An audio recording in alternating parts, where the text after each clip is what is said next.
Praise lord అందరికీ. ఈ యొక్క వీడియోలో లెంట్ దినాల యొక్క మర్మము మరియు వాటి వెనుక ఉన్నటువంటి ప్రాముఖ్యతను మనము తెలుసుకుందాము. చాలామంది లెంట్ డేస్ని పాటిస్తారు, లేదా లెంట్ డేస్ గురించి తెలుసు, కానీ దాని వెనుక ఉన్నటువంటి ప్రాముఖ్యత తెలియదు. దేవుని యొక్క వాక్యము ఆదికాండము 3వ అధ్యాయము 19వ వచనంలో ఈ విధంగా తెలియపరుస్తుంది: నీవు మన్నై ఉన్నావు, తిరిగి మన్నైపోదువు. ప్రియులారా, ఈ యొక్క మాటలు విన్నప్పుడు మన యొక్క జీవితము మట్టి లాంటిది. మన జీవితము ఎంత అశాశ్వతమైనదో, దేవుని కృప మనకు ఎంత అవసరమో గుర్తు చేస్తుంది. క్రైస్తవ జీవితంలో అత్యంత పవిత్రమైన ఈ లెంట్ డేస్ కాలంలో ఈ యొక్క 40 రోజులు కేవలం ఉపవాసం ఉండటమేనా, లేదా దీని వెనుక ఏదైనా బలమైన మర్మం ఉందా? అరణ్యములో యేసు ప్రభు గడిపిన ఆ 40 రోజులు మన జీవితాలను ఎలా మారుస్తాయి? ఈ యొక్క వీడియోలో లెంట్ దినాల యొక్క అసలు ఉద్దేశాన్ని మనము ధ్యానిద్దాము. లెంటు లేదా శ్రమల కాలంలో ఈ 40 రోజుల లెక్కింపు వెనుక ఒక ఆసక్తికరమైన ఆధ్యాత్మిక గణితం ఉంది. అది ఎలా కౌంట్ చేస్తారో మనము చూద్దాము. బైబిల్ ప్రకారము 40 అనేది పరీక్షకు, పశ్చాత్తాపానికి మరియు సిద్ధపాటుకి గుర్తుగా మనము చూస్తాము. యేసుక్రీస్తు అరణ్యములో 40 రోజులు ఉపవాసం ఉన్నట్టుగానే మనము కూడా ఈ సమయాన్ని కేటాయిస్తాము. లెంట్ డేస్ ఎప్పుడు స్టార్ట్ అవుతుంది అంటే యాష్ వెడ్నెస్డే అనగా భస్మ బుధవారం రోజు ప్రారంభమవుతుంది. ఇప్పుడు ముగించబడుతుంది అంటే ఈస్టర్కి ముందు వచ్చే శనివారం అనగా హోలీ సాటర్డే అర్ధరాత్రి వరకు. మధ్యలో ఉన్న రోజులన్నీ కౌంట్ చేస్తే యాష్ వెడ్నెస్డే నుండి ఈస్టర్ శనివారం వరకు మొత్తం 46 డేస్ వస్తాయి. చాలామందికి వచ్చే సందేహం ఇదే: 46 రోజులు ఉంటే 40 రోజులని ఎందుకు అంటారని.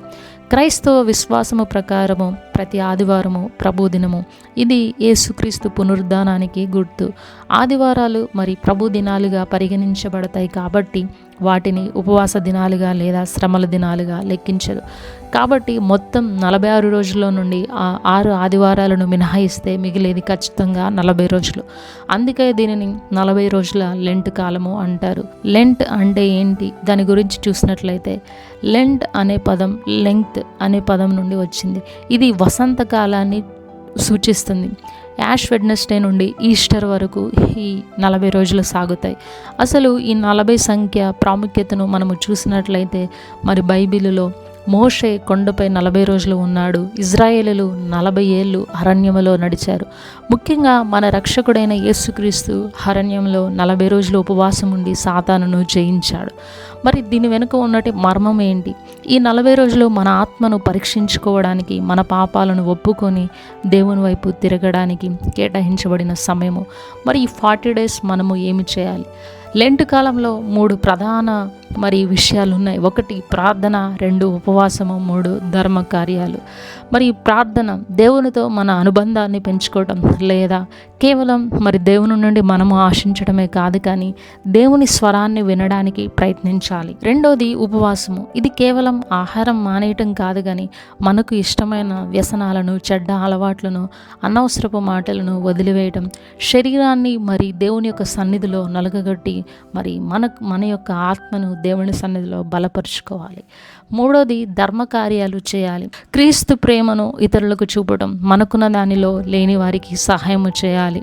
4వ విషయంగా మనము గమనించినట్లయితే శోధనలను జయించడం.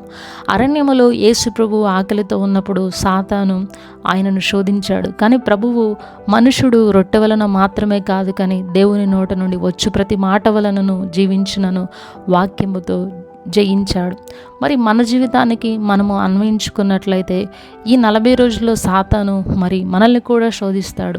మనము సాతానుని వాక్యం అనే ఖడ్గముతో వాటిని జయించాలి. ఈ యొక్క 40 డేస్లో మనమేమి చేయాలి?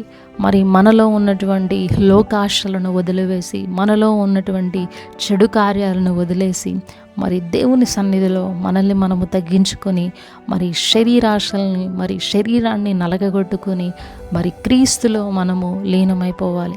ప్రియులారా, ఈ లెంట్ డేస్ అంటే ఓన్లీ 40 డేస్ ఉండి తర్వాత ఇష్టం వచ్చినట్టు జీవించడం కాదు, కానీ ప్రతిరోజు దేవునికి ఇష్టమైనటువంటి జీవితాన్ని, యథార్థమైన జీవితాన్ని మనము జీవించాలి. కొంతమంది ఉంటారు, లెంట్ డేస్ అనగానే మరి ఉపవాసాలు స్టార్ట్ చేస్తారు, లేదా నాన్ వెజ్లు మానేస్తారు. అలా కాదు, కానీ ఈ యొక్క 40 రోజులు మాత్రమే కాదు, కానీ మనము బ్రతికినంత కాలము మరి దేవునికి ఇష్టమైనటువంటి జీవితాన్ని జీవించాలి. ఎవరు చూసినా చూడకపోయినా మీ యొక్క జీవితము దేవుని దృష్టిలో యథార్థంగా ఉండాలి. అందరికీ కనపడేలా మరి ఉపవాసాలు కాదు, కానీ ప్రతిరోజు మిమ్మల్ని మీరు పరీక్షించుకోండి. మీ యొక్క జీవితము, మీ యొక్క హృదయము దేవునికి దగ్గరగా ఉందా లేదా. ఈ యొక్క 40 డేస్ పాటించి మరి రిమైనింగ్ డేస్ మరి చెడు కార్యాలు చేయాలని కాదు, కానీ మీరు బ్రతికినంత కాలము దేవుని దృష్టిలో యథార్థంగా జీవించాలి. మరి ముగింపు ప్రార్థన మనము చేసుకుందాము. పరలోకపు తండ్రి, ఈ లెంటు దినాలలో ప్రవేశిస్తున్న నీ బిడ్డలందరినీ దీవించండి. హృదయపూర్వకమైన పశ్చాత్తాపముతో నీ వైపు తిరిగే కృపను మాకు ఇవ్వండి. మాలోని అహంకారాన్ని, లోకాశలను తొలగించి నీ సిలువ వైపు చూస్తూ సాగే ధైర్యాన్ని ఇవ్వండి. యేసు నామమున అడిగి వేడుకుంటున్నాము తండ్రి, ఆమేన్.